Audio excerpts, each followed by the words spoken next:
So, let's talk a little bit about the Swansong GM turn. So this is Swansong GM turn number 16. So 16 in-game months or 16 adventures. And if you've been watching the Swansong, you know it's pretty much months. It is March of the year 3201 by the closest reckoning of humankind. And we're going to be taking a trip through the sector as we know it. Now, one thing that I want to caution everybody about, so this GM turn corresponds directly to Swansong episode 44, which is the conclusion of the 3-episode arc, The Ballad of Brumpo Tungus. So if you haven't caught up on your Brumpo Tungus, you may be spoiled by this. There's one faction in particular that you might be spoiled by. In addition, this is going to contain future spoilers for episodes of Swansong. So if you want to watch the show and participate the same way the cast does, it's okay if you feel better about leaving. However, if you want to experience it through the mind of the Space Master and see some of the cool stuff that's coming up, you're in the right place. This is the Swansong GM turn. This is built, of course, on the Stars Without Number faction turn. It's a way for me to manage the universe around the Swansong characters. So we're going to be looking at kind of the bigger picture. And to do that, we go through each faction turn by turn and get them sorted out. Now, before we start, I have a new faction to create. So you'll notice down in the corner here, in the last GM turn, we saw the Warmind start to take effect on Sigrid. So Sigrid is Eric's biological home planet. I don't know that he would identify with the Sigrid culture so much, but he's from there. And so the Warmind arrived on planet Sigrid, which we know to be a sort of Viking-inspired colony, and the Warmind built a base of influence with the intention of infesting Sigrid. We're going to have to work out some special rules for the Warmind for stealing units. I think when they kill units, maybe we'll roll to see if they can recover them at 1 hit point. But basically, they're an absorber. They kill, they consume, and they destroy. And now they've got their eyes set on Sigrid. So in March, they created the Warmind created this infestation base and started building some things. And I had considered originally the Vikings of Sigrid not to be big enough to warrant being a faction, but I went back and I looked at the rules, and what's cool in the rules is that all it says is they have to be interesting enough to be a faction. So I decided, fuck it. Council of Jarls, they're interesting enough. Maybe all of these disparate tribes got together, all these different Viking tribes got together and were like, look, we need to combat, or they don't even know about the Warmind yet, but they need to build up some defenses. There's something weird going on in the northern section of the planet, and they're going to go check it out. But to do that, they're going to need to create a faction. So basically, at the beginning of this turn, this is the start of the faction. They missed out. The Warmind was allowed to land, and then they were like, "Oh, we haven't heard from, Jarl Karlstad. Let's form an alliance, the Council of Jarls, and we're going to go and explore." And so they're going to send an exploratory group to go and check that out. So they didn't get an attack on the Warmind. The Warmind snuck in under the radar, and now we're going to build them. We're going to build a faction for them. So let's start there, shall we? So on my faction tracker, I've added the Council of Jarls, and I've made some decisions about them already. So the Jarls, they're a minor faction. They've only just got this one planet, and I think that they're mostly force and wealth, and not particularly cunning. So they're up against the Warmind, which is much more forceful, certainly much more cunning, but has a weakness in wealth, and who we custom built last time to be warlike. Now, I've chosen a couple of tags for them.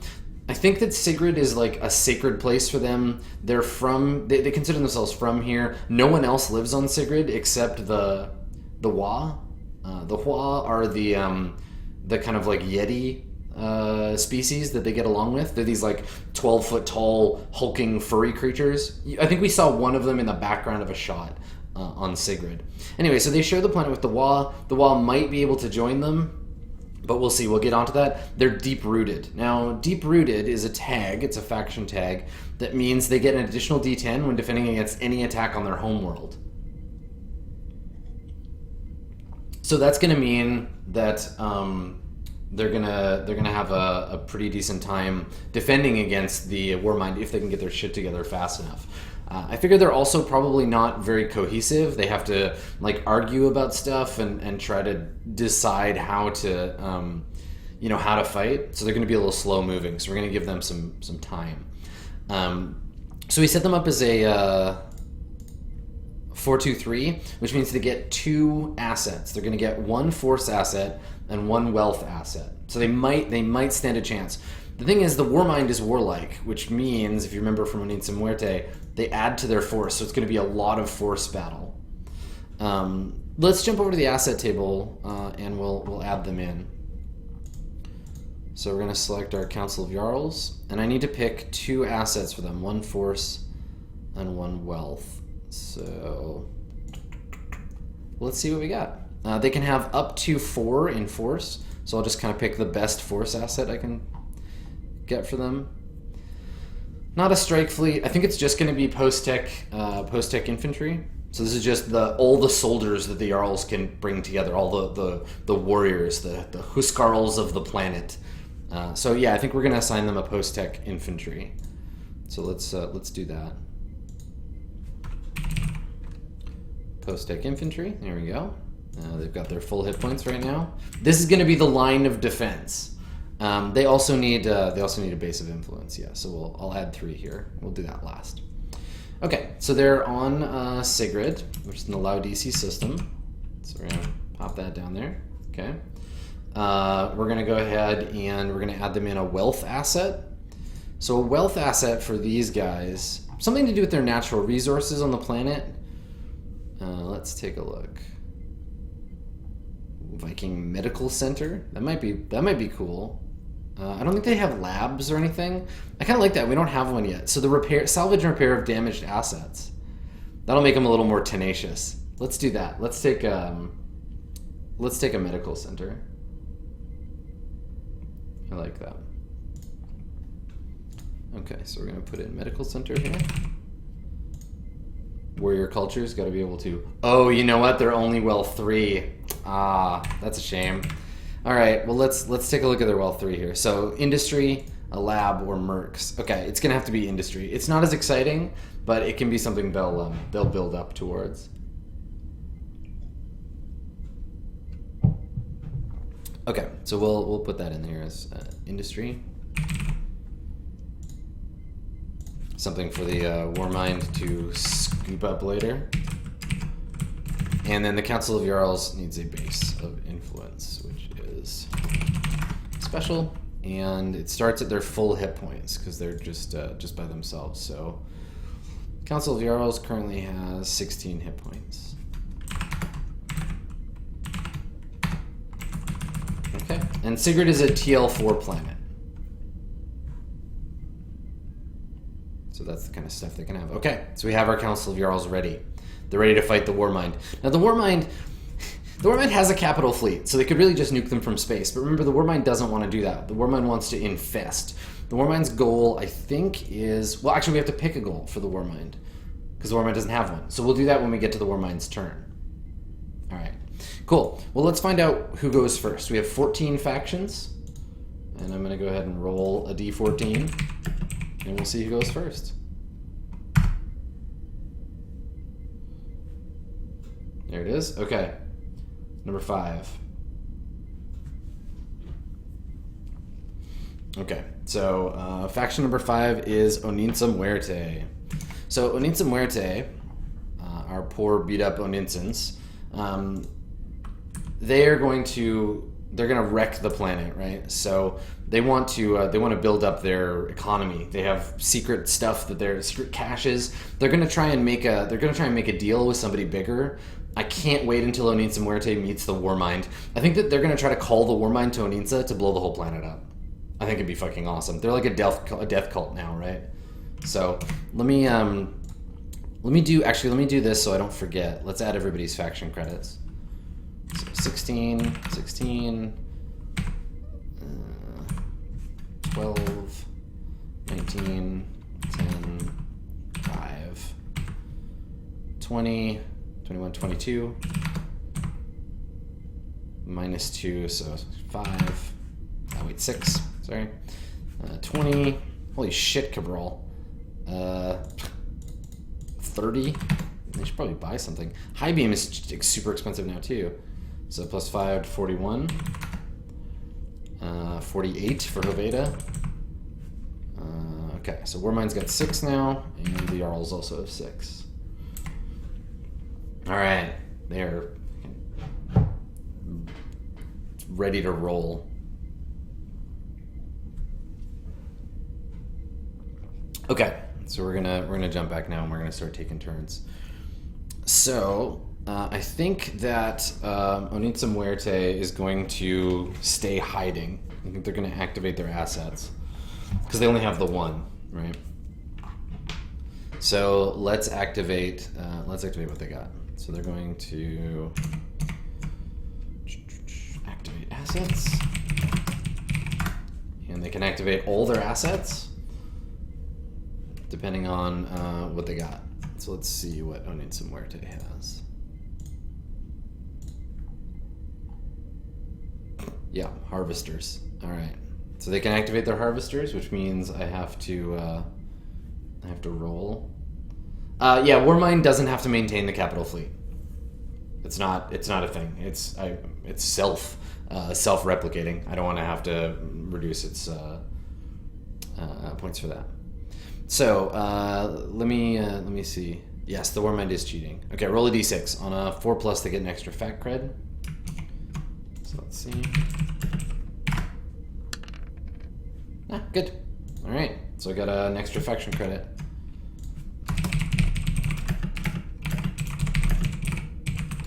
Okay. Nothing too exciting right now, but Oninsa Muerte, they're still alive. They're doing their secret thing. So that gives them another credit. So they go up to 6. Excellent. Okay. Who's next?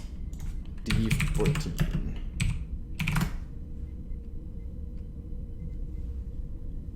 All right, a 7. So that is the Majidi Mandarinate. Now the Mandarinate. Let's check their goal. So the Mandarinate, they've got. What have they been up to? Let's take a look. So Majid has been fighting with the Purity Initiative, and now now their goal is a peaceable kingdom. They're gonna just try to defend themselves and be peaceful. Let's see how many credits they have. Mandarinate's got 10.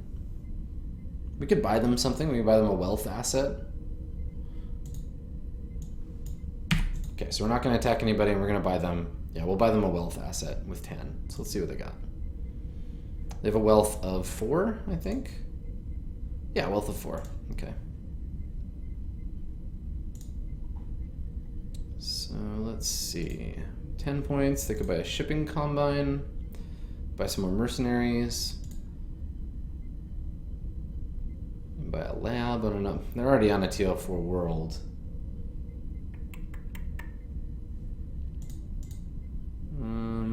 Let's see.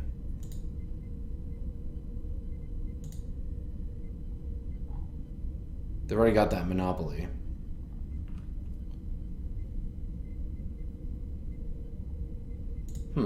Yeah, maybe they don't need to buy something. Let me see. Oh, I know what I'm going to do. I have an idea. Okay. Let me look at what else is on Majid right now. Because they can use their monopoly to get money from another faction. So let's take a look at what's on Majid right now. And that's not an attack. That's it's a special action. and that'll get them some credits. It seems like a thing they would do. Okay, so on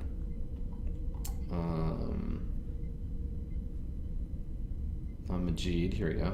Let's sort these first. Hold on. So on Majid, they could attack the. They can't attack the Midori because the Midori are stealth. Huh. Okay. Let's go after the Purity Initiative with money. Let's use the action. So we're gonna do use assets, and they can. I guess it's activate assets.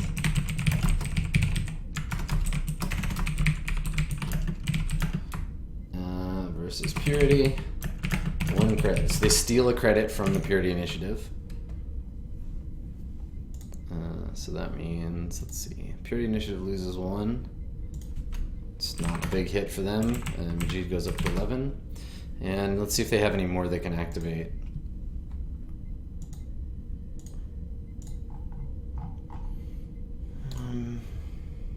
Genie Mandarin, they can activate mercenaries. They can move them, but I don't think they will. These are their defense. They can activate their shipping combine to move any non-force asset. Yeah, let's move.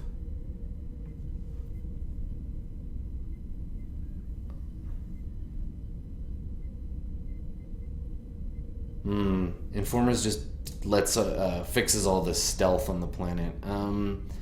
Let's move those informers maybe. Nah, because they only do stealth. I kind of want to like start fighting back with the Mandarin.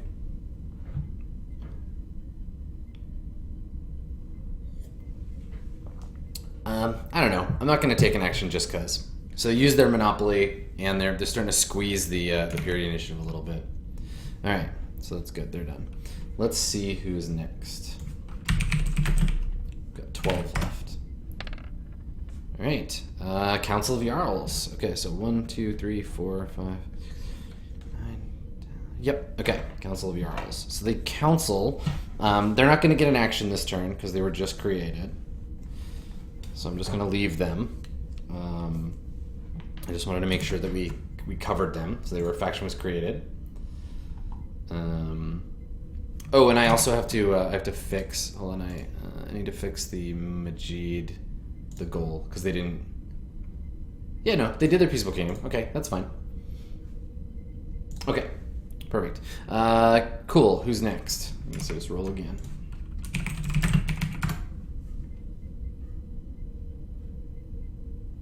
Okay, Warmind. So the Warmind has a base of influence.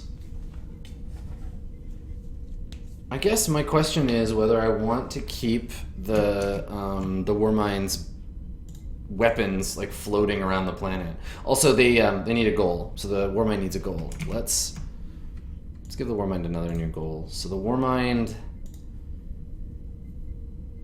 doesn't want to become legitimate planetary government.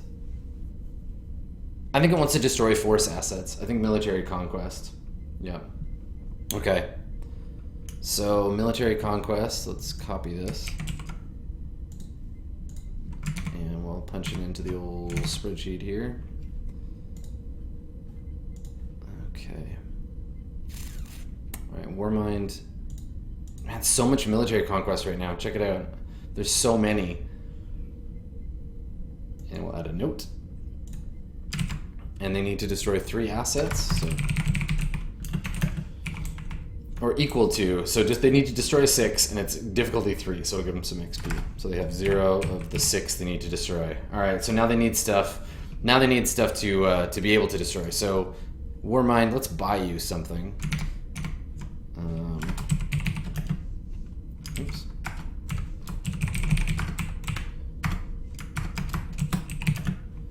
Okay, so they're gonna buy something. I have up to 6, and I have how many points to buy with? 6. Okay, that's not very much. I might wait another turn. Cause yeah, all this 4-6 stuff is fucking badass, but it's gonna take them some time to get there. Pre-tech assassins. Ooh, oh, that's dope. Psychic assassins is pretty great. Well, let's start with zealots. Let's start with some zealots and we'll go from there. Yeah. Okay. So this can be our first action. Asset tracker. The War Mind. Zealots. Force 4. Zealots of the War Mind. That sounds terrifying. Okay.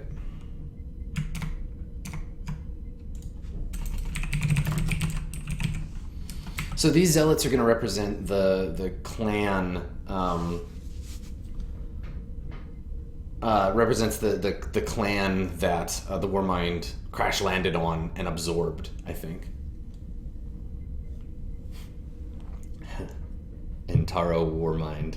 I love it. Okay, cool. So the Warmind's good. Who's next? We got 2, 3, 4, 5, 6, 7, 8, 9, 10. We got 10 factions remaining. Number 1, Richardson. Innocent old Richardson. Alright. So Richardson's had a plan. They've been slowly moving these surveyors. They want to get in on this Oninsa action. So they're going to do the same thing they've been doing. They're going to activate their abilities. So the Harvester in the Gunhild system. And we've got a Harvester on Andoni. And they're going to move their Surveyor to Oninsa. So let's do that first. So Richardson's Surveyors, they're now on Oninsa.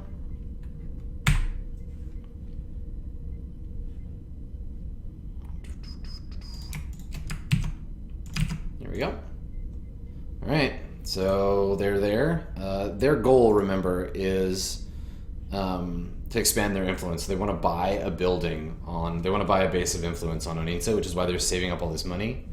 So let's roll for their harvesters. I gotta roll 2d6, and each one that comes up 4 or better is a credit. Fuck. Okay, nothing. Okay, so not a profitable month for Richardson. But they've moved their Surveyor to Oninsa, which means next turn they can build, and I'm going to make a note for myself because sometimes I forget.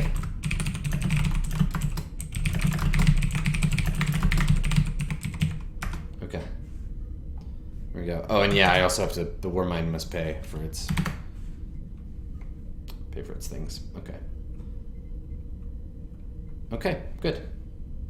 So that's great for that one. Let's move on to the next faction. 1, 2, 3, 4, 5, 6, 7, 8, 9. All right, D9. We got 3. Pfotenhauer. So my notes here for Pfotenhauer. I make notes before every show. My notes for Pfotenhauer say find a nearby force asset and just fuck it up. So we need something that's close to a Pfotenhauer unit that they can attack, because Pfotenhauer needs to cause some damage. So let's look at what they got. And if there isn't anything, we got to start moving them around. Because Pfotenhauer, to succeed, needs to cause some damage. So they've got their capital fleet over Cabral. Doesn't really make sense for them to attack Cabral. They've got hitmen on a planet with nobody else on it. They've got Ms. Fate on Ms. Fate. They got Fate's Rangers on Oninsa. Maybe it's time to move. Hostile takeover, lawyers, marketers. Okay, let's activate their abilities because they have some space, right? So as an action, yeah, let's activate abilities.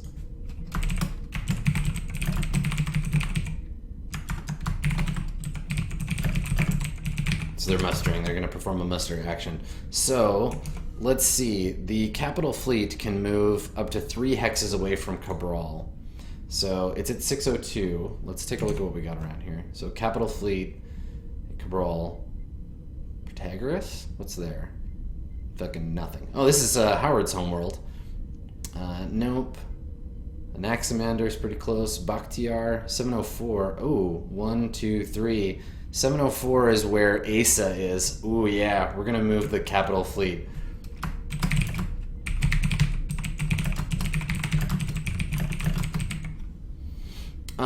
Because it was asked, the mercenaries tag allows them to move, any asset can move on its own for one. Any faction asset. So it's able to move around for free. Even stuff I normally wouldn't be able to move. So the Pfotenhauer capital fleet to Asa. So let's do that. Right. God, it's going to be fucking pirate battles there real soon. Okay, Bakhtiar. Because you can see, like, Sunbeam is there. Their hitmen can move for 1 from Uranome from 202. Uranome. To Cliff, which is 203. Is there anything on that in that system? Cliff is one of the yellow. Dota, Grigia. Nah, nothing good going on there. But we can move them eventually to. Nah, they have no reason to go on a hitman move. Let's see what else we have. A couple of things on Oninsa. Misfate's gonna chill for a minute. The units on Pelasgon, though, let's move this hostile takeover. Hostile takeover can do move for 1 from 301. So what's on 301? Where's 301? Naimi. Okay. We'll just start moving them. We'll start moving them around towards the fight. So let's move her from Naimi to Pilare to 202. Just as a stopover. So this unit will go to 202. So it's the actual Uranome. Okay. Yeah, okay, so it's just gonna join these ones. There you go. Okay. So moved hostile takeover to Uranome.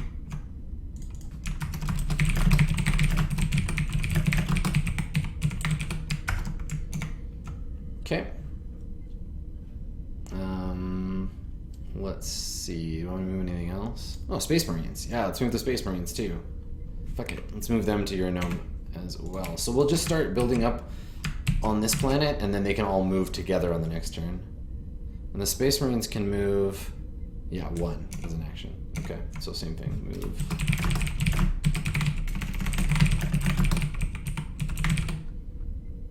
Cool. There we go. All right, so lots of movement.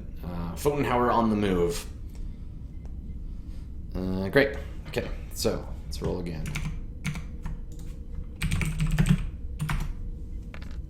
All right, so number 8 is Sunbeam. Sunbeam's note is try not to die. So let's see what Sunbeam's goal is here, because they're having a rough time.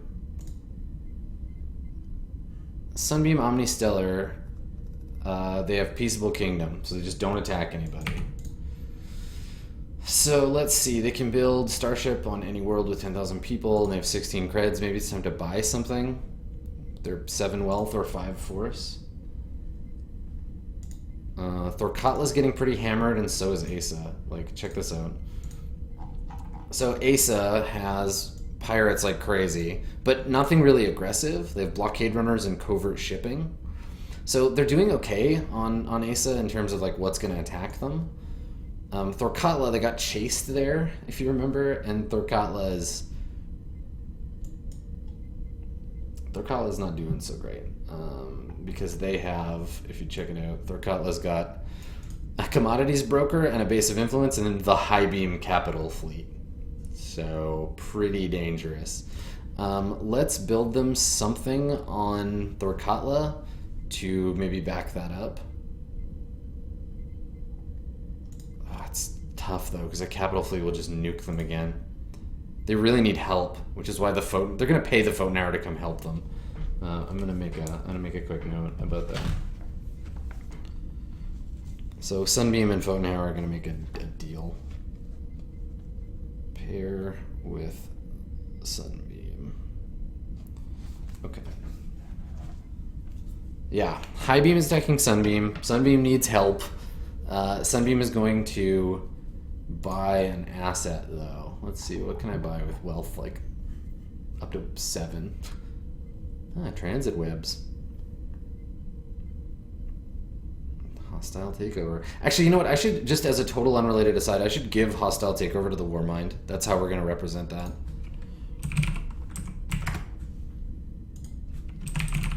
I'm just going to give them a free hostile takeover. It's fine if it doesn't. It's fine if it doesn't matter. Like if it, yeah, it's just, it makes the most sense because there's already a unit there. So sorry, we'll come back to that in a second. Okay, all right. So I guess the commodities broker could attack. Yeah, I guess they could. Yeah, you know what? Fuck it. Let's do it. Let's try to broker a deal where we buy out the capital fleet. So I'm not going to give them their peaceable kingdom goal for today. And fuck it. Let's just cowboy up. All right, Sunbeam. Use your wealth. Use your wealth to attack the pirates.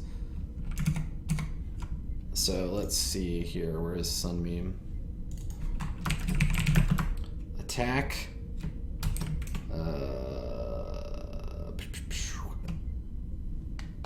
What is it? It's attacking Highbeam with commodities broker.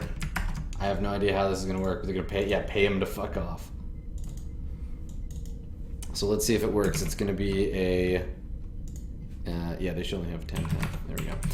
It's a wealth versus wealth attack. So we're looking at Sunbeam with 7, I think. Yep, 7, and Highbeam. Highbeam's also super rich. All right, it's a fair fight. Highbeam is pirates, so this is just they steal money from people that are moving into their worlds. And then Sunbeam has tech expertise, so it's just a straight up D10 plus 7. All right, so this is the attack. Oh shit! And this is the defense. Oh god, Sunbeam. All right. All right, so counter attack. So the counter is, oh god, it's gonna be heavy. So the counter attack is how much? Capital fleet. Oh boy, 3d8.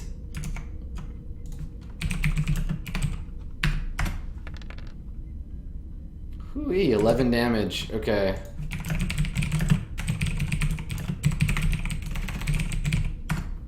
So it's like they try to buy them out with like their equivalent of Wall Street, and then from space they just blow up their financial district. I'm sorry, Sunbeam. You should have done nothing. All right, so the commodities broker is toast. It's such a mess. Oh my god. Sunbeam really needs Pfotenhauer to come and save them. Okay, cool. Who's next? I'm gonna roll D7. I think I might have just rolled a D78. Let's try that again. Yeah.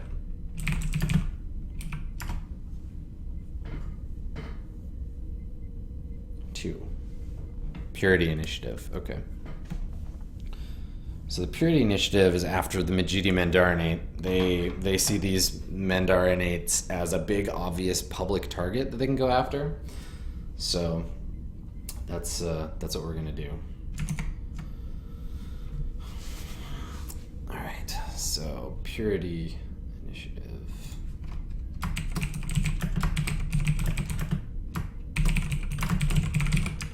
Okay, so the party machine that they just moved onto the planet is going to attack. And so we're looking for purity initiative, party machine on Majid. It's a cunning versus cunning. So cunning of the Mandarinate is 4, purity is, 4 and 3. All right, so the attack, and they can reroll anything that comes up 1. So it's going to be D10 plus 4 versus D10 plus 3. So this is the attack versus D10 plus 3. Oh, shit! Shit! Oh, the Mandarinate, I need to declare the defenders. They win, but they would defend with whatever they defended with normally. So let me see. They have their mercs, so they're going to defend with those. Perfect. Okay, so these mercs are unstealth now. Okay, here we go. So, successful defense with mercs.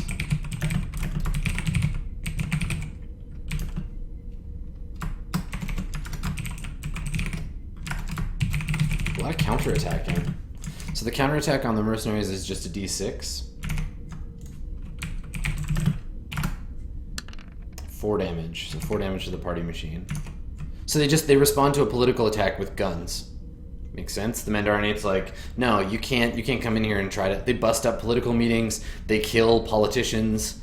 They go hard on the party machine here. So they drop to 6 hit points.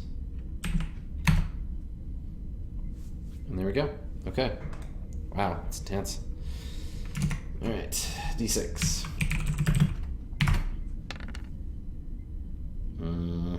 Okay, so I got a good plan for these ones. So let's see, it's 1, 2, 3, 4, 5, 6. Yeah, it's the double AFR. So these guys are on. They're in a real rough spot right now. Let's take a look at the double AFR. So the Armed Forces Remnant, they have been fighting an internal battle over, like their infantry has been destroyed. The Cabral has been just like taking them apart. They're not doing great. So let's look at the Armed Forces Remnant here. They have a base of influence on Andoni. So we're going to have them buy something so they can defend themselves, and I have a really good idea for this one, I think. Let me just double check how much money they have. So the AFR, they have 16, and they have a force of 4. So what can I buy? Oops, for 4. Force 4 with 16 assets, so force 4. I'm gonna buy them a strike fleet. Now, yeah, that's right, Signs. They can't defend, so if they're gonna survive, they have to survive this turn. So the strike fleet, it's gonna be basically like the expeditionary force coming home. So buy strike fleet.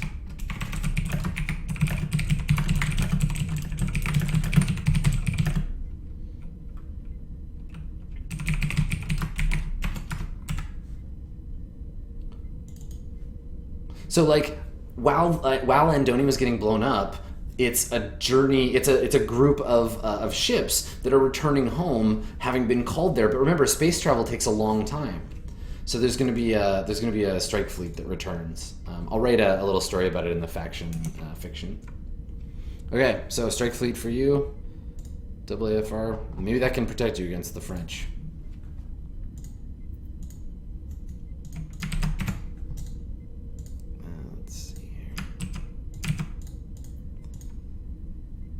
Strike fleet. Exactly, the Enterprise comes back from its 5-year mission. It's like a bunch of Ximenez ships or something that have like come back. Because remember, Ximenez was building ships. Now we've talked about like this is like years in the distance. Things have been sort of happening with. That's funny that didn't autofill. Give me my strike fleet. Fine, don't.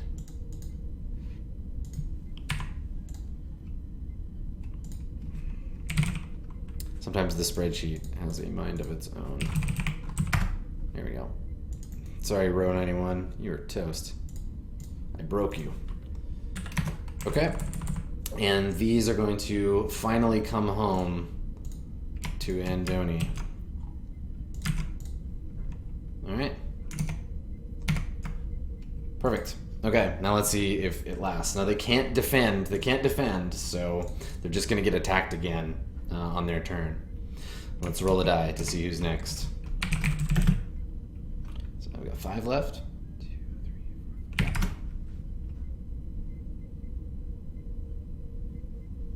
Alright, number 4. Hovedan. Alright. So the religious war on Hovedan continues unabated. The Hovedan caliphate on Strophios. So they're gonna try to keep taking apart the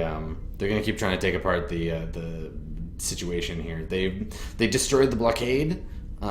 They destroyed the organization moles, and they're just going to keep pressing their advantage. So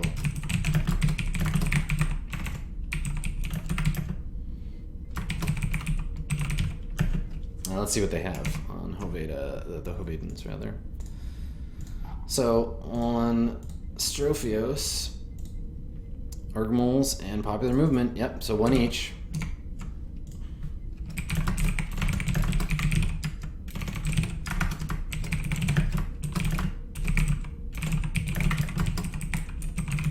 So they're attacking with popular movement as well, and let's see how this goes, because this could be like stunningly painful for Strophios. So Strophios, the new prophet has a transportation lockdown they can use to defend, and they have a base of influence. So let's just ablate these things one at a time. Transport lockdown.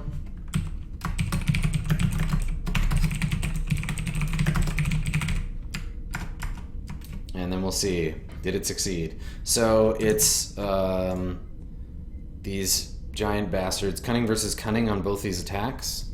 So Hoveda's cunning is 8, and the new prophet is 6. But, oh no, that's when they make an attack. Okay, and Hoveda is theocratic, so they defend against cunning. All right, so Hoveda, it's just D10 plus 8 versus a D10 plus 6. D10 plus 8, so this is the attack, and this is the defense. Successfully defended against, okay. But I don't think the transportation lockdown has a counterattack. Survey says, nope, nothing. Okay, no counter. And now they're going to attack with the popular movement. So these organization moles infiltrated the transportation authority, couldn't break it down. So they use their popular movement to attack. They're going to defend with transportation lockdown. And this would all be rhetoric about, like, we can't get food on Strophios, and your government is strangling you, and we need, all Hoveda wants is to, like, help you get more prosperity on Strophios. Throw off the new prophet. You know, go with Hoveda. We're the biggest fucking, we're the biggest empire in the universe. So let's try to defend again. So same rolls as before. This is a D10 plus 8. Okay, and a D10 plus 6. Ah, not this time. Okay, so it's a success. And the popular movement does how much damage? Popular movement does 2d6. Ooh, only 3. Okay. All right. So, yeah, well, what'll be interesting is once the Warmind finishes with Sigrid, who knows how long this Hoveda new prophet fight is going to go, and how long they're going to decide to, like, do this stuff, you know? Like, when will they put aside petty squabbles? So they did 3 damage to the new prophet's transportation lockdown, bring them down to 7. Okay. All right. Let's roll another die. So that was the Hovedans. Okay, we got 1, 2, 3, 4 left.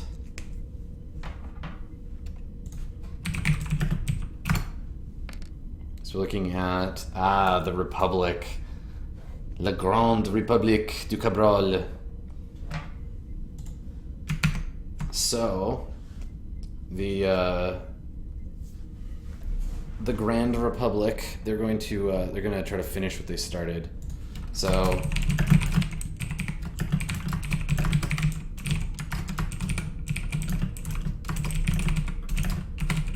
they're going to defend with their base of influence because that's all they have. So the Republic of Cabral, they're attacking with, let me see here. I want to switch this to Andoni. There we go. Andoni, so the Republic is attacking with their organization moles. It's a cunning versus cunning attack, which means a cunning of 6 versus a cunning of 1. All right, d10 plus 6 versus d10 plus 1. Oops. d10 plus 6, and the defense, nothing. Okay, so they deal 2d6 damage, which could be enough. They only have 11 hit points, right? The AFR has... Ooh, the double AFR only has 4 hit points. This could be the end of this whole faction. I don't think we've ever seen a faction like get wiped out by a roll. If I can roll 4 or higher, there it is. Toast. The double AFR is destroyed.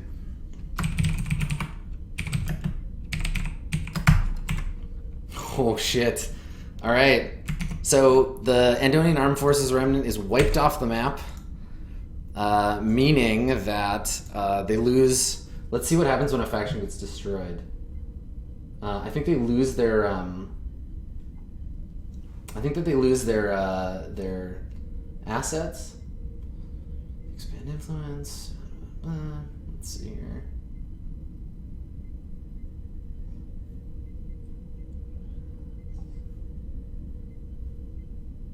Yeah, so much for that strike fleet.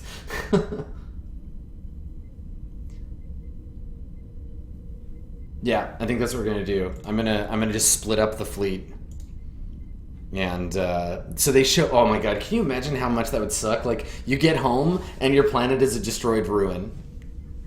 Okay, so I'm just gonna disband the strike fleet, and we'll just toast their assets here. So see you later, Armed Forces Remnant. Delete rows 3 and 4. There you go. Congratulations, Organization Moles. It took you. Took you how many months of attacking? So November, yeah, since turn 11 they've been attacking them. And they finally did it. Okay. So the double AFR, I'm going to mark here that they were rest in peace because they're destroyed.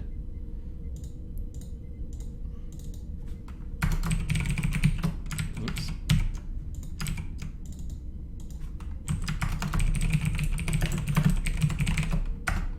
Okay, so Cabral, yes, Cabral will absolutely try to take planetary government on the next turn. That's their goal.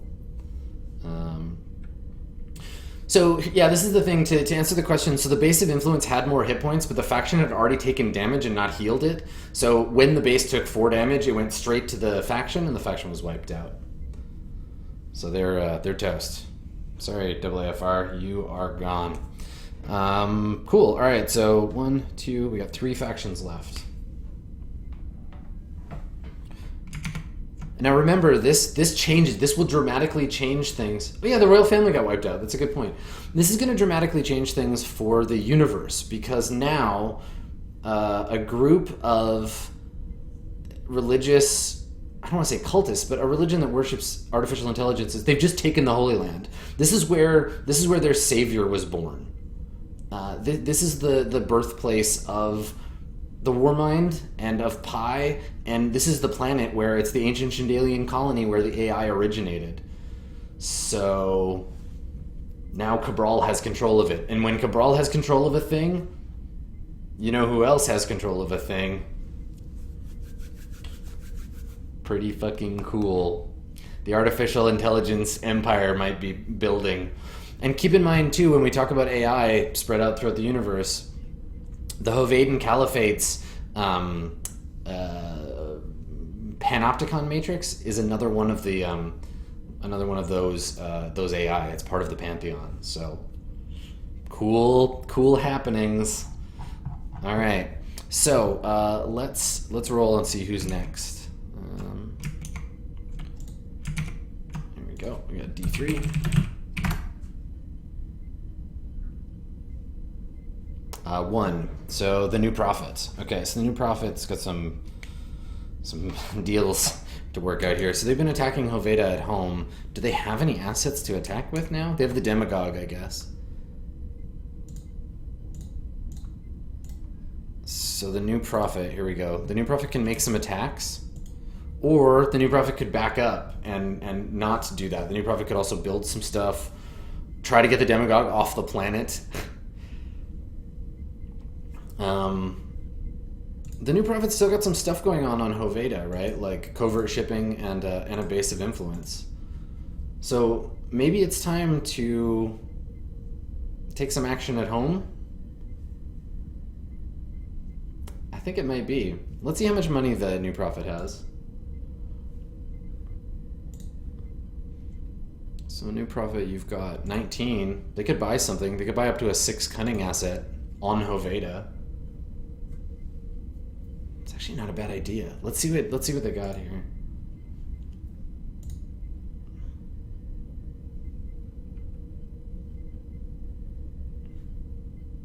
So yeah, maybe.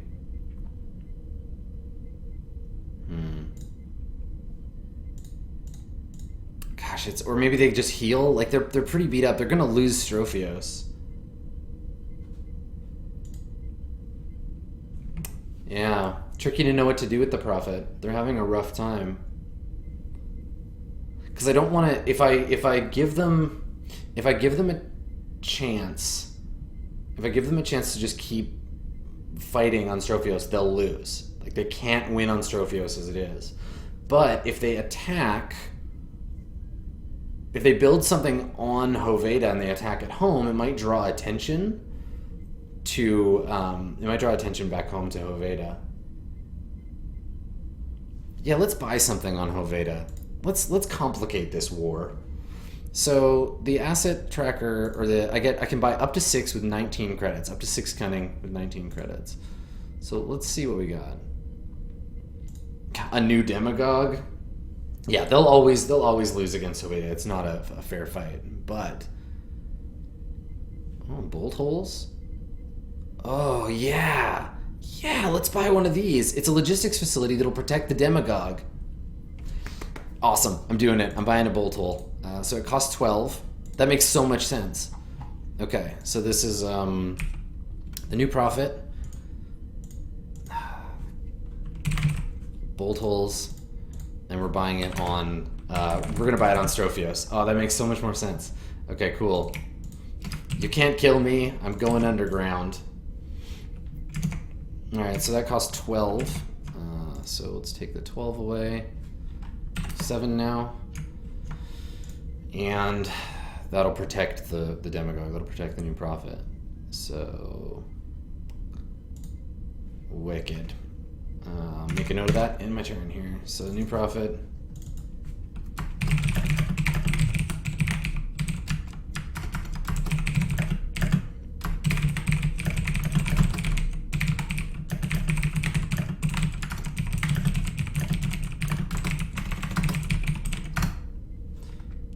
That's right. Yeah. Listen, we all know that an underground cave complex has always worked for every single person who has ever tried to overcome being persecuted by a larger empire. Always works. 100% of the time. All right, so Midori and Highbeam are left, which is appropriate. Folks that showed up in our last game. So let's see who goes first. Let's flip a coin. All right, it's going to be Highbeam. So Highbeam, bastards that they are, they're going to keep attacking. So the Highbeam, their main jam here is just crushing Sunbeam, just like going after Sunbeam. So what do they got to attack with? Let's look at Highbeam.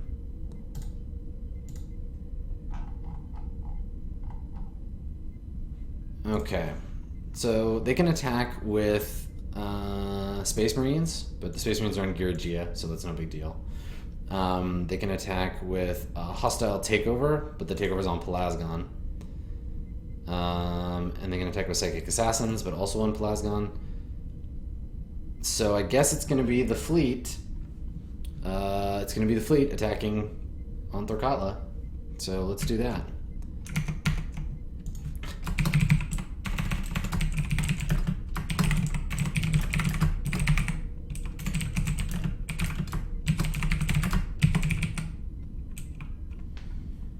So we need the capital fleet, that's fine. And defend. So Sunbeam, what do you even have?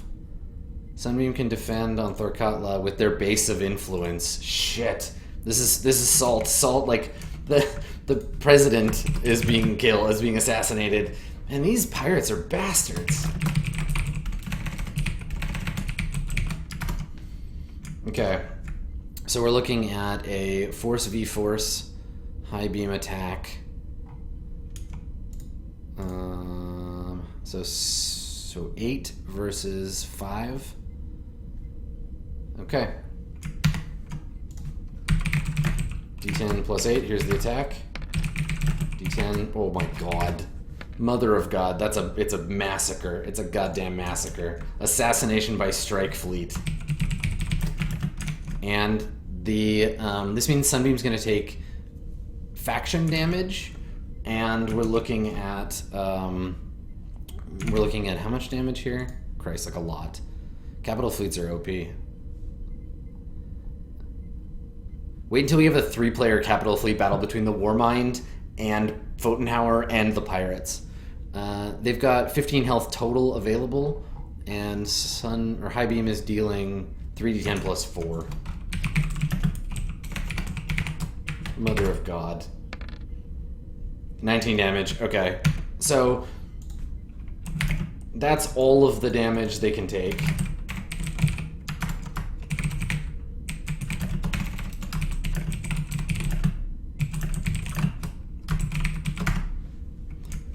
Sunbeam South, you are toast. It was a valiant effort. And then they take 15 damage to their faction. So, faction tracker. Alright. They just blew up the presidential palace. Just...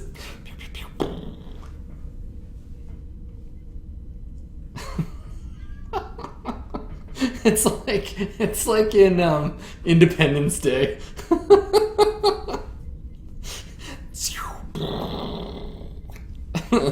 All right. So we're gonna leave off with our last faction, the Midori Syndicate. The Midori Syndicate, with their hands in every pie.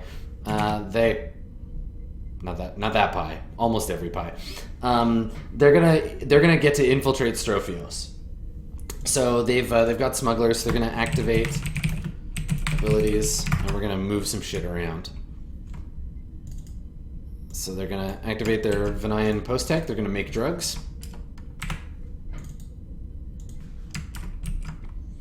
And we'll see if that makes credits. Let's do that first. And then move smugglers, which I think might actually get them their goal.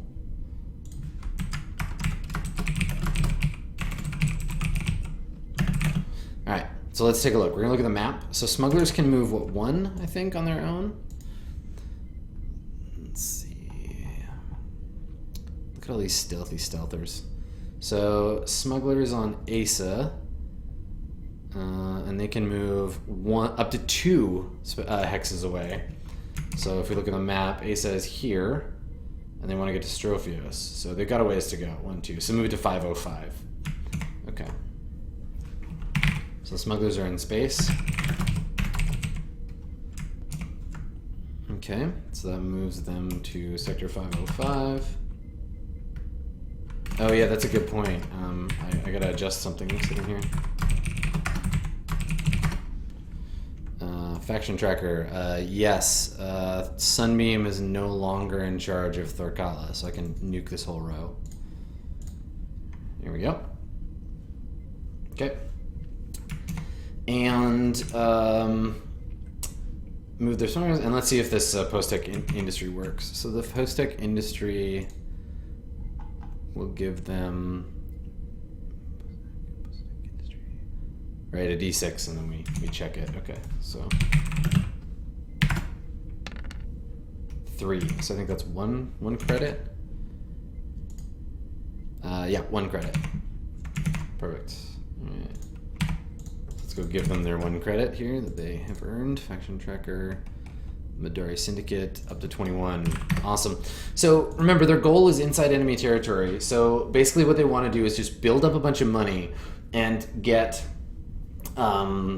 assets on every enemy planet they can get. So when they get to Strophios, they'll have 5. And then if they can get into Hovedan space, that'll be 6, and they're good to go. The Midori Syndicate is the best connected with the best like units all over the place, and they're all in stealth. So nobody really like acknowledges the Midori Syndicate exists. And that's a difficulty 6 task. So their XP will go up, which means I can improve their force or wealth or cunning. So they're starting to get pretty badass. So what I wanted to talk about is the interaction between what we saw on screen in the game and what we're looking at here in terms of the hyperboat. So here's what happened, right?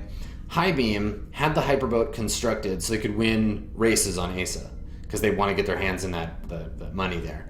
So they built the hyperboat, gave it to Kira and Ganzai, kidnapped her family, and was like, fucking drive the hyperboat or we'll kill your family. So once she started doing that, the Midori got word of it, and they were like, oh, hey, we could steal this hyperboat and sell it to somebody. They found a person to sell it to, which we never saw on screen. The person to sell it to worked for Sunbeam because Sunbeam wanted to make fighters out of it. So they wanted to get the ship, to take it apart, to reverse engineer it.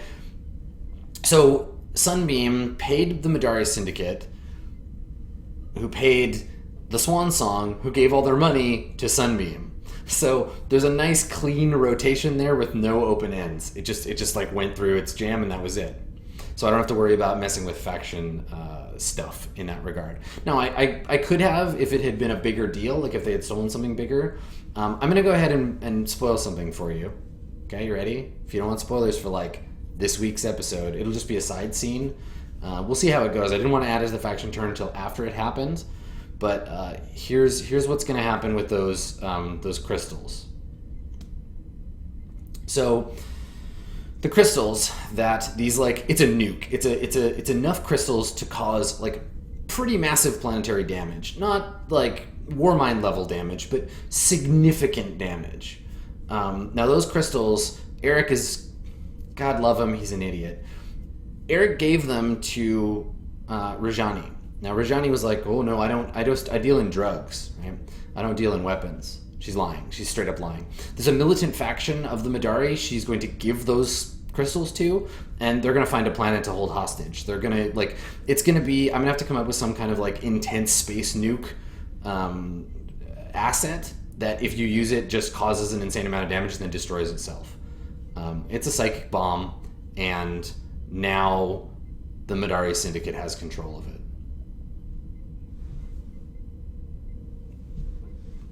So, yep. Uh-oh. Cool. So, so that happened, and we're gonna play that out a little bit in the next Swan Song, and I think that'll dramatically affect what happens. I mean, look, here's the thing, right?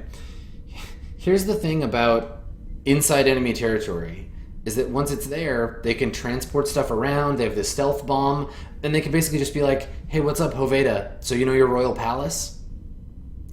Give us some money or we blow you up. Right? Basically any faction that they have an asset on their planet, they can just say, cool, well we have a nuke there. So they have like massive leverage. So it's gonna be a big influence on the next section of the game, which I hope you'll tune in for. So again, this was Swansong GM turn number 16. This is the GM turn for April of the year 3201, and some big actions. If you missed it, you can watch it on YouTube. It'll be up in about a week, probably after the next Swansong episode, and as well, I'll write up the fictionalized version for the players for the Galactic News Network. Probably tonight or tomorrow, and we'll post that on JP's subreddit. So thank you so much for coming, everybody. This is my favorite stream. I love doing the math game with you. And as always, if you have any cool ideas about the faction turn or anything like that, feel free to hit me up on Twitter at Skinny Ghost. Jump on the Math Squad Discord. I got some cool messages last time around. And you can also just message me on JP's subreddit in reply to the thread. So thanks for coming.